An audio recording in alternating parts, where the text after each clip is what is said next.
5 million albums sold, 1,000 concerts. Are you ready?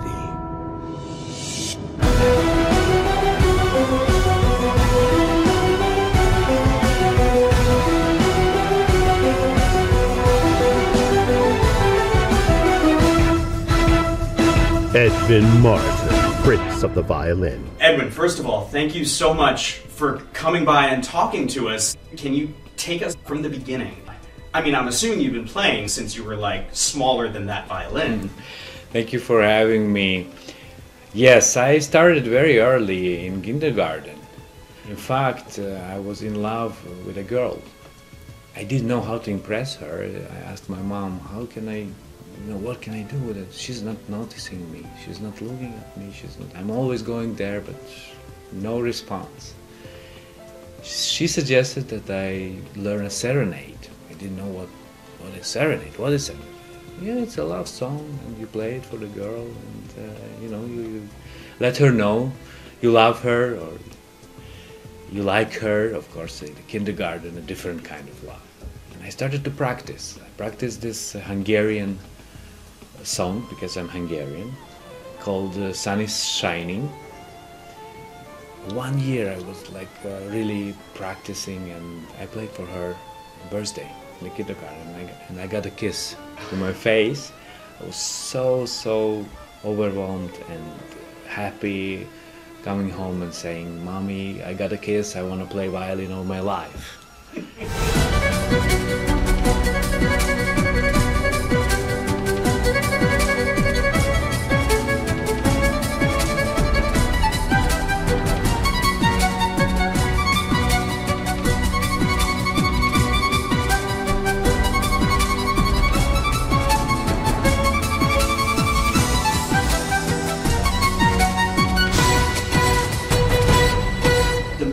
Playing now, I think, is such an amazing blend of classical music with that modern, I mean, you've got some electric guitars behind you. You really make it something that feels fresh and new, even though we've heard these pieces our whole lives. I would say my style, my playing, my music is about violinist who plays to the modern world, to the people who live now in 21st century. Obviously, I really love classical music, and I always play classical music on all shows.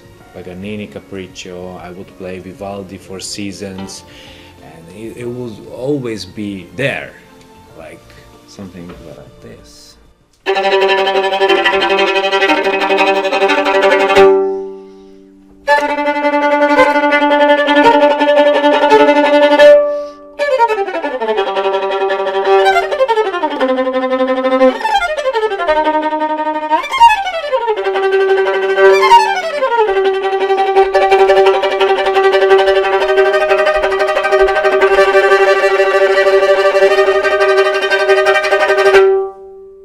Something like that.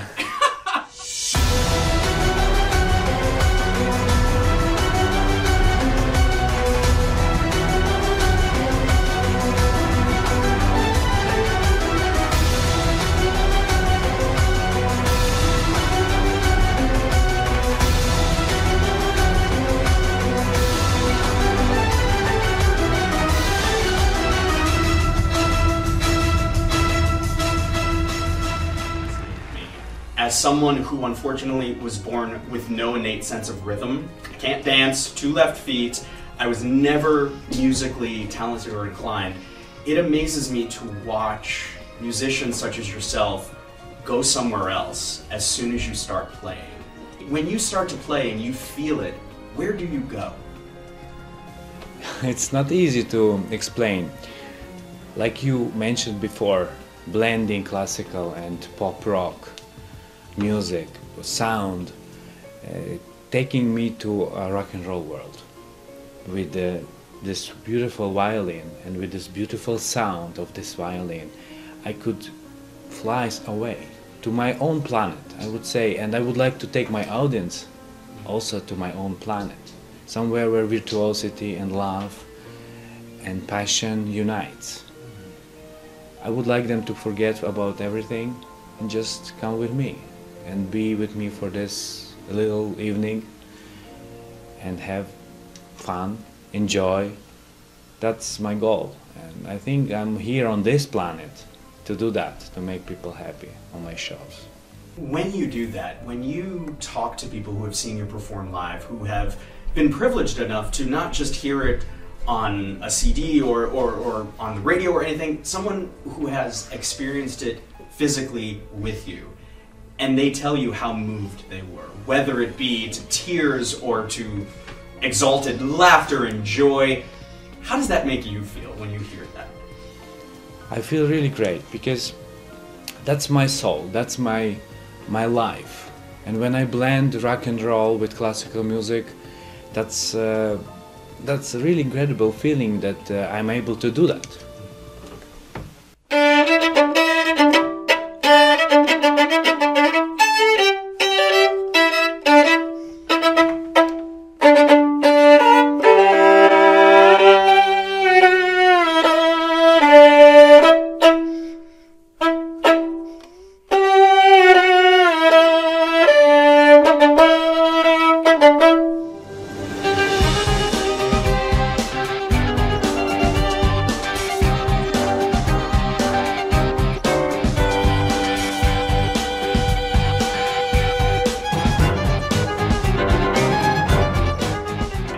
Ask you about this gorgeous violin that you're playing on here. It's art creating art. Can you tell us the story of this violin?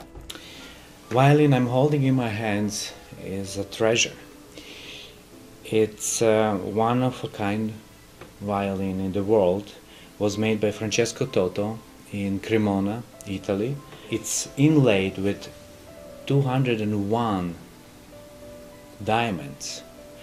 Specifically, diamond settings were made for this violin, and it's first time in our history that a fine violin maker would inlay diamonds. He was working for 1 year to get this done, and the wood he found in a monastery. It's a 300-year-old wood he was carving it from. In addition to that, we have an inlay, an ornament with a hummingbird, which is a symbol of joy. So this violin is giving joy to the people. The detail is amazing, and to hear that it took him a year to complete it, I immediately think of your first story. You practiced for a year, you got a kiss. Did you give him a kiss when he finished the violin? A little one on the cheek, maybe two?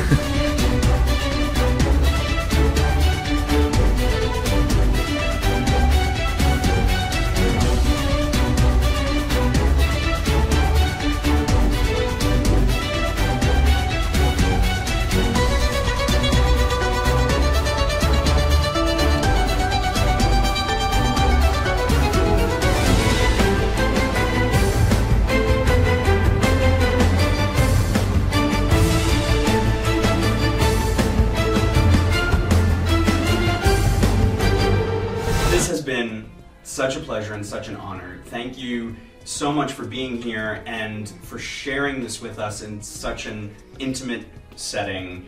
Can I ask you to play something to end on? Of course, I'm going to play one of my favorite composers with a little twist of Edvin Marton, of course, Mozart.